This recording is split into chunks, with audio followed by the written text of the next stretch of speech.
بیماریاں تکلیفاں یہ اللہ کی طرفوں آزمائش بھی ہوندی ہیں۔ اللہ پاک چاہدے میں بندے کو تکلیف دے کے آزمائش کراں، پھر ان کے درجات بلند کراں، وہ کو اجر و عظیم دا ثواب عطا فرماواں۔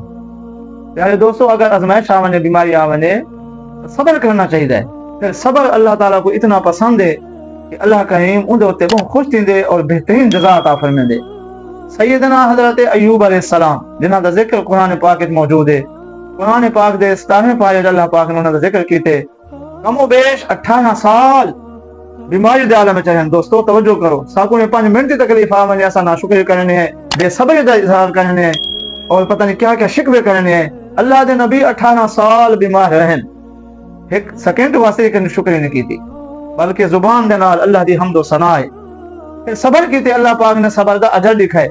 قرآن دے آپ دے 18 سال گزرن، اللہ دی بارگاہ وچ دعا منگنے، رب انی مسنی الضر وانت ارحم الراحمین، 17واں پارہ سورہ انبیاء۔ اے اللہ میں بہت دکھی ہاں۔ دوستو اپنے دکھ اللہ کو سنو، دنیا کیا کر سکتی ہے؟ اپنے دکھ اللہ کو سنو، رات دی تاریکی سنو، تنہائی سنو، مسجد سنو، گھر سنو، اللہ کو سنو۔ رب انی مسنی الضر، اے اللہ میں بہت دکھی ہاں، میں کو بہت دکھ پہنچے، وانت ارحم الراحمین، اور تو تب ہی زیادہ رحم کرنے والا ہے۔ قرآن دے دعا منگیے، اللہ دے طرف حکم آ گیا ہے، پیارے نبی گھبراؤ نہ، جتھا بیٹھے ہو اپنا پیر زمین تے مارو۔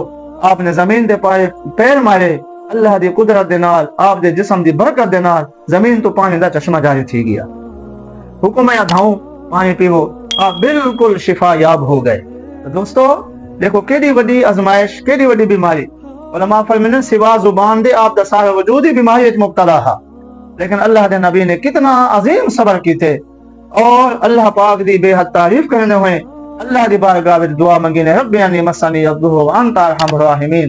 اللہ کریم نے فوراً شفا عطا فرما دیتی ہے، پانی دا چشمہ جاری کر دیتے اور آپ کو پہلے کو زیادہ صحت یابی مل گئی ہے۔ دوستو آزمائش آوے، تنگی آوے، تکلیف آوے، رب دی طرف رجوع کرو، قرآن دی دعائیں منگو اور قرآن دی تلاوت کرو، درود شریف پڑھو، اللہ تعالیٰ ضرور ضرور انشاءاللہ شفا بھی دیسی اور اجر عظیم عطا فرمیسی۔